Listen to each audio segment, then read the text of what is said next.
बिस्मिल्लाहिर्रहमानिर्रहीम, अस्सलाम वालेकुम। जब से तुर्किश ड्रोन ने आर्मीनिया आज़रबाईजान की जंग में रोल प्ले किया है, जहां पर इसराइली ड्रोन्स जो लिए थे आज़रबाईजान ने वो भी फ्लॉप हो गए और एक दिन में 11 इसराइली ड्रोन्स मारे गए, वहां पर तुर्किश ड्रोन्स ने वो जबरदस्त काम किया कि पूरी जंग जीत ली। और उसके बाद अब वो पाकिस्तान को ड्रोन्स देने जा रहे थे और पाकिस्तान ने उसकी टेस्टिंग भी कर ली थी। अब इस सूरत हाल में जाहिर सी बात है हमने इंडिया के खिलाफ इस्तेमाल करने थे, लेकिन क्या अमेरिका से ये बर्दाश्त हो पाता? इंटरनेशनल सतह पर तुर्की को इतने कस्टमर मिल गए कि जो पहले अमेरिका या इसराइल की तरफ देख रहे थे, और वो साथ बड़ी कड़ी शराइत भी लगाते थे कि आपने हमसे ड्रोन्स लेने। अब मिसाल के तौर पर इंडिया अगर अमेरिका से ड्रोन्स ले रहे हैं, MQ-9 रिपर ड्रोन्स, अब आप अंदाजा कर ले उस पर वो कितनी शराइत लगा रहे हैं। और पाकिस्तान के पास उसकी A+ कॉपी भी तैयार है, बल्कि शायद उससे भी अच्छी जो रिवर्स इंजीनियरिंग करके बनाई है चाइना ने। तो इस सूरत हाल में अब दुनिया अमेरिका के नीचे नहीं आ रही थी। अब बाइडन ने एक बिल पास किया है, असल में उन्होंने $770 बिलियन का अपना डिफेंस बजट पास किया और उसके साथ ये बिल पास कर दिया।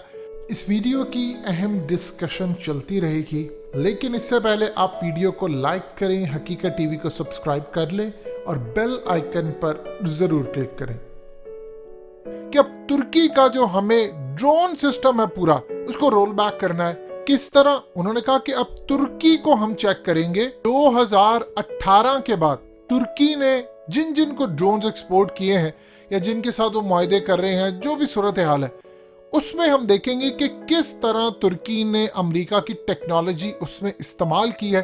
और पेंटागन और CIA अब उसकी तहकीकात करने लगे हैं। इसके बाद उन्होंने कहा कि ये वायलेट किया है, यानी तुर्की पर पूरी दुनिया में पाबंदियां आयद कर देंगे कि आज के बाद कोई भी मुल्क तुर्की से ड्रोन्स नहीं ले पाएगा। यानी अंदाजा कर लें कि अब अगर कोई भी ड्रोन्स लेगा तुर्की से, अब आप देखें कि इस वक्त कम से कम 25 ममालिक ऐसे हैं जिनके साथ बातचीत जारी है, और इवन के तुर्की के हमसाया ममालिक भी हैं। वो एशिया से लेकर यूरोप समेत पूरी दुनिया में ड्रोन्स बेच रहे हैं। और उनके दामाद क्या कमाल तरीके से ड्रोन्स उन्होंने बनाए हैं। और उसके बाद जो तुर्किश ड्रोन्स है उन्होंने पूरी दुनिया में तहलका मचाया। आप देखें कि इसराइल के ड्रोन्स की मार्केट गिर गई थी क्योंकि वो एग्रीकल्चर ड्रोन्स पूरी दुनिया को बेच रहे थे। इवन के जब इसराइल ने पाकिस्तान को सीक्रेट पैगाम दिया कि आप हमें तस्लीम कर लें, हम आपका एग्रीकल्चर उठा देंगे, आपको ड्रोन टेक्नोलॉजी देंगे और बहुत सारी टेक्नोलॉजी, इसमें कोई दो राय नहीं है कि इसराइल के पास जो ड्रोन टेक्नोलॉजी है, जो एग्रीकल्चर वाली है, इसमें बेहतरीन अंदाज में रिजल्ट आपको मिलते हैं। लेकिन इसका ये मतलब नहीं है कि तुर्की अब इस पर पीछे रहता। उन्होंने आज़रबाईजान को एग्रीकल्चर ड्रोन्स दिए थे, वो पाकिस्तान को देने जा रहे थे। अब उन्होंने कहा जी ये ड्रोन्स अब नहीं देंगे। सबसे पहले तो उन्होंने जो ऑलरेडी 25 के करीब ममालिक थे जिनके साथ मुआहदे हो रहे थे, उन सबको झटका लगाया है। अब तुर्की से जाहिर सी बात है ड्रोन्स नहीं लेंगे। अगर आप ड्रोन्स लेते हैं तो आपकी तहकीकात होंगी और आप पर पाबंदियां लगेंगी, और आप पर पाबंदियां लगेगी तो सूरत हाल ये है कि अमेरिका का इतना डर है कि रशिया, चाइना समेत किसी ने अभी तक अफगान तालिबान की हुकूमत को तस्लीम नहीं किया। यानी पूरी दुनिया में आप जितना मर्जी कह लें कि अभी कोई मुल्क उनसे आगे टेक्नोलॉजी में जरूर निकल गए होंगे, लेकिन अमेरिका और CIA का इतना असर और रसूख है कि पूरी दुनिया की हुकूमतों में, कई तो वजीर आजम हो, सदर हो, कई तो वाइस चांसलर हो या चांसलर हो या कुछ भी हो, पूरी दुनिया के अंदर उन्हीं के बैठे हुए हैं। तो इस सूरत हाल में कोई उनके सामने खड़ा होने की जरूरत नहीं कर सकता। हमारी तो ये हालत है कि हम तो बिल्कुल ही अमेरिका के आगे सिवाय इमरान खान के कोई खड़ा होने को तैयार नहीं होता। अब इस सूरत हाल में आप अंदाजा कर लें कि हम भी सिर्फ इस हद तक है कि तालिबान की हुकूमत को तस्लीम करेंगे तो पाबंदियों की जद में आ जाएंगे। अब असल में तुर्की इसका जवाब देगा। ये आप तुर्की को लेकर आ रहे हैं बिल्कुल रशिया और चाइना के कैंप पे, ताकि पाकिस्तान इन सब के साथ मिलकर काम करे। अब देखिए तुर्की के साथ मामला हो गया बहुत ज्यादा खराब। उनका तुर्किश लीरा गिर रहा है, लेकिन उसके बाद जब तैयब उर्दगान ने पूरी कौम को एक किया और आवाज लगे और तुर्किश लीरा उठना शुरू हो गया, अब उसके बाद देख लीजिए वो कर क्या रहे हैं। वो सूद से निजात हासिल करें, और सूद से निजात हासिल करने के लिए वो लेके आ रहे हैं नया निजाम। इसके लिए अब देखिए आप शैतानी ताकतों को जब हिलाएंगे तो वो आपको छोड़ेंगे, सवाल ही पैदा नहीं होता। उन्होंने आपकी इकोनॉमी बर्बाद करनी है, उन्होंने दुनिया भर में आपका शिकंजा टाइट करना है।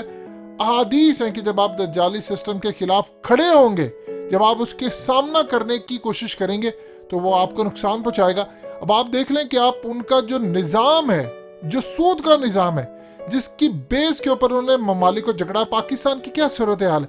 इमरान खान कहते थे जब वो अपोजिशन में थे कि हम सूद ले रहे हैं और सूद के बाद उसकी किस्तें अदा करने के लिए मजीद कर्ज ले रहे हैं। यानी सूद हम ले रहे हैं, ऑलमोस्ट सूद पर हम कर्ज लेते हैं और फिर वो सूद भी आ रहा है और फिर ये तमाम चीज़ें। अब वो कह रहे हैं हम वही काम करें, तो बदला तो कुछ नहीं। आज हाथ बांध दिए, आपका पूरा मुल्क IMF चला रहा है, आप कोई फैसला कर ही नहीं पाते। इमरान खान कोई फैसला नहीं कर सकते। आप स्टेट बैंक अपनी मर्जी से नहीं चला सकते। उन्होंने आपको इतना आपका शिकंजा टाइट कर दिया है। अब आप बताइए कि आप कहां पर खड़े हैं। चूंकि इस वक्त तैयब उर्दगान खुफिया ताकतों के आगे खड़े हो गए थे, अब उन्होंने सजा तो देनी है।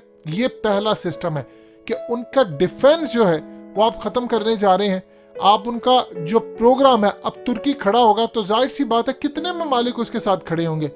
ज्यादा से ज्यादा अगर तुर्की के साथ कोई खड़ा हो सकता है तो वो रशिया हो जाएगा, ईरान हो जाएगा, या हो सकता है कतर हो जाए। कतर भी शायद उस लेवल पर ना हो। पाकिस्तान की सूरत हाल तो आप जानते हैं कि हम तो 100 मिलियन डॉलर को तरस रहे हैं। कभी $1 अरब आ जाए तो हमें खुशी से नींद ही नहीं आती। और IMF अगर हमारा $1 अरब का सूद वाला प्रोग्राम अप्रूव कर देता है तो हम सारी जिंदगी उसकी शुक्रगुजार बनने को तैयार रहते हैं। अब इस सूरत हाल के अंदर अब आप देख लें कि मामला कितने खराब हो गए हैं कि आपने तुर्की को, देखिए ये है इस्लामिक। आप अर्दोगान को देख लीजिए कि उनके साथ जो हो रहा है। अब अफगानिस्तान में देख लो, वो इस्लामिक निज़ाम लेकर आए हैं। अब वहां पर सूद से पाक अभी निज़ाम नहीं, उस पर काम करें। उनका पैसा अब रिलीज करेंगे तो सूद के हवाले से कुछ करेंगे वो। आप देख ले, उन्होंने तैयब उर्दगान को नहीं छोड़ा। तैयब उर्दगान ने सब कुछ दाव पर लगा दिया। उन्होंने कहा कि मेरा अल्लाह मेरे साथ है और मैं किसी सूरत इस निज़ाम को हटाने से पीछे नहीं हटूंगा। उन्होंने कहा कि अब जो मर्जी हो जाए, मैं सूदी निज़ाम नहीं आगे लेकर चलूंगा। अगर पिछले 100 सालों में किसी की हिम्मत हुई है ये सब करने की तो सिर्फ तैयब उर्दगान है। पाकिस्तान तो इस्लाम के नाम पर जरूर बना है, लेकिन यहाँ पर एक भी कानून नहीं है इस्लाम का। एक भी कुरान की इस्लाम की शिक के मुताबिक ये मुल्क चलता ही नहीं है। लेकिन अगर कोई चलाने की कोशिश कर रहा है तो देखिए उसके साथ क्या हाल हो रहा है। अब आप एक चीज अच्छी तरह समझ लें, तैयब उर्दगान के खिलाफ वो काम होंगे कि शायद ये वक्त भी आ जाएगा कि पाकिस्तान भी उसका साथ ना दे पाए। क्योंकि हम तो अमेरिका से इतने डरते हैं कि जरा सी कोई बात हो जाती है तो हम कह देते हैं ठीक है माई बाप, आप जो हुक्म देंगे हमें वो मंजूर है। यानी हमने किसी भी सूरत, पता है बावजूद इसके कि IMF आपका बेड़ा गर्क कर रहा है, लेकिन हम पीछे नहीं हटे। देखिए तैयब उर्दगान इस वक्त आते हैं अगर इस कैंप के अंदर, रशिया और चाइना वाले कैंप में, तो जाहिर सी बात है चाइना, रशिया और टर्की, इसके बाद ऐसा ऐसा ये कैंप एक्सपैंड होता जाएगा। आप देख ले ऑटोमेटिकली वो कैंप बनता जा रहा है जिसमें ईरान है, पाकिस्तान है, रशिया है, अफगानिस्तान है। आप इस कैंप को अगर देखेंगे तो आपको नेमतुल्लाह शाह वली की वो पेशन गोइयां पूरी होती हुई नजर आएंगी कि तुर्की के हवाले से कि उस्मानी भी शामिल होंगे। यानी पूरी तरह वो जो खास तौर पर ग्रुप बन रहा है, वो ब्लॉक बन रहा है, वो अब ऑटोमेटिकली बनता जा रहा है। तैयब उर्दगान के हवाले से एक चीज आप समझ लीजिए, इन्होंने इतना उनके खिलाफ जाना है कि आखिरी हद ये होगी कि वो कोशिश करेंगे कि इनको सफाई हस्ती से मिटा दें। यानी तुर्की का नामो निशान ना रहे और तैयब उर्दगान का भी नामो निशान हटा दें।